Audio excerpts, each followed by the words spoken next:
Bonjour mes élèves, comment ça va? Aujourd'hui, on va prendre le document d'unité 7, page 31.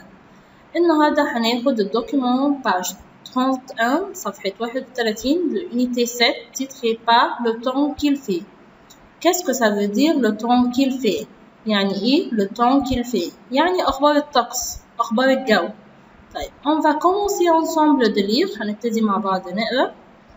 En automne فصل الخريف le temps est assez agréable. الطقس أو الجو بيبقى جميل أو لطيف.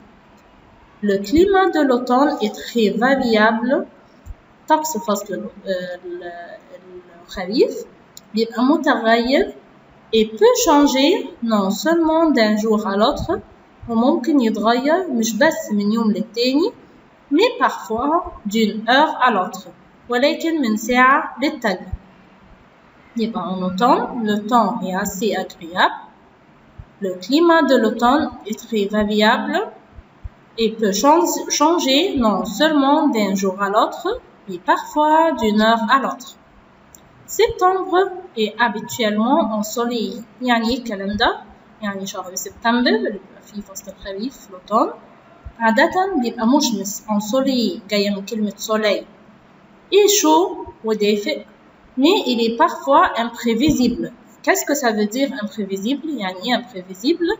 يعني غير متوقع. La pluie peut tomber le matin. ممكن نلاقي المطر الصبح. Et cesser quand le vent chasse les nuages dans l'après-midi. وممكن cesser إحنا نقول cesser يعني بتقف quand le vent لما الرياح بتطرد السحاب بعد الظهر أو بعد العصر في العصرية. Ensemble on va lire مع بعض هنقرأ. Septembre est habituellement ensoleillé et chaud, mais il est parfois imprévisible. La pluie peut tomber le matin et cesser quand le vent chasse les nuages dans l'après-midi. En général, عادة أو general, il y a un peu plus de vent بيبقى فيه رياح بسيطة et il pleut assez souvent وممكن تمطر au courant de ce mois أثناء الشهر ده وممكن يبقى فيه مطر. L'automne reste une saison ni trop chaude ni trop froide. يعني إيه؟ يعني فصل الخريف بيفضل فصل ولا حر ولا سقعة ولا برد ni trop chaude ni trop froide. هنشوف دلوقتي saison تانية فصل تاني. En hiver فصل الشتاء il fait très froid. الجو بيبقى برد بيبقى الجو برد جدا.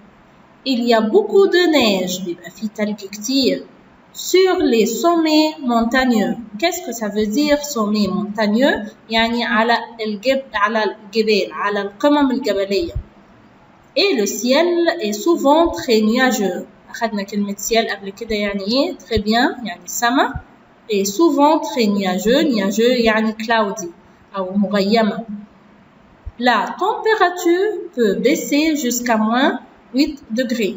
يعني إيه؟ يعني température درجة الحرارة ممكن تنزل لحد 8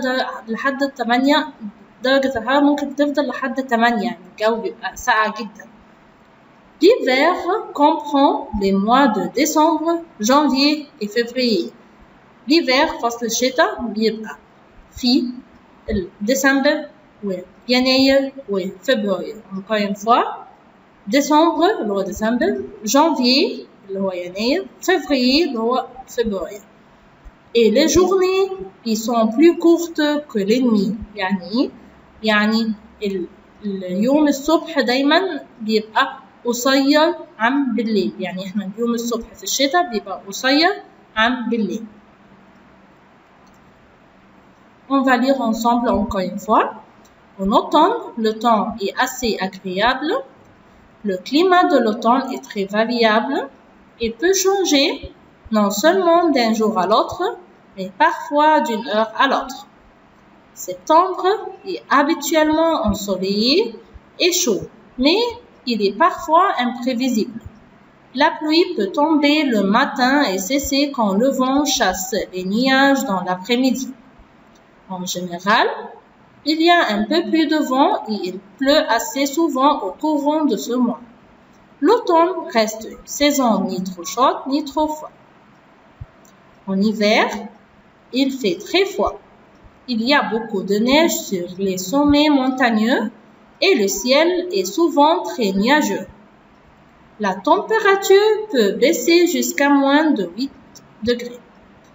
L'hiver comprend les mois de décembre, janvier, février et les journées y sont plus courtes que les nuits. آخر حاجة les caractères des saisons. احنا خدنا les caractères يعني ايه؟ يعني نوصف ازاي السيزون، يعني الكاركتر بتاعت الفصول. l'hiver l'été l'hiver ممكن نقول حاجة واحدة من الكاركتر بتاعته. il pleut أكيد يبقى في مطر في فصل الشتاء. il pleut. طب l'été il fait chaud. très bien يبقى الجو حر. il fait chaud. le printemps أنا تالت حاجة فصل الربيع. le printemps دايما il fait beau. الجو بيبقى لطيف بيبقى حلو. l'automne اللي احنا أخدناه دلوقتي في التكست l'automne فصل الخريف. le temps est variable يعني الجو دايما بيبقى متغير. Merci à tous et au revoir.